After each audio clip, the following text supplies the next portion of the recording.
Welcome to Chillin' 101. We hope this video helps. In this video, I will explain how to play Need for Speed Heat 2-player.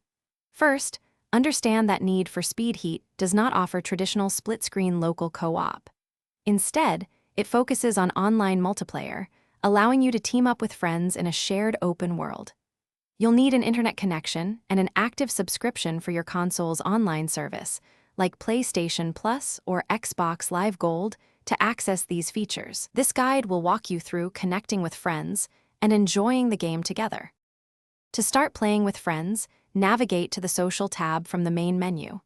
Here, you can see your online friends and invite them to your crew. Forming a crew is essential for playing together, as it creates a shared online session. Once your friends accept the invitation, they will join your game world. Remember, a crew can include up to 16 players, allowing for large group activities and races across Palm City. Once you're in a crew, you can participate in almost all game activities together. This includes street races, off-road events, and even the thrilling night races where the stakes are higher. You can also tackle story missions and side activities as a team, earning reputation and cash more efficiently. Working together during intense police chases can be incredibly rewarding, as you can distract or take down pursuing officers to protect your teammates. For the best two-player experience, communication is key.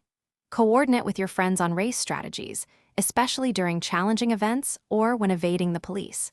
Playing in a crew also means you share the rewards and experience points from completed activities, which helps everyone progress faster. Remember to coordinate your strategies for maximum impact. Also, for those who love to read, check the description below for a link to the new Kindle Paperwhite and other great deals. Thanks for watching and have fun racing. Thanks for watching. Consider subscribing if we helped you.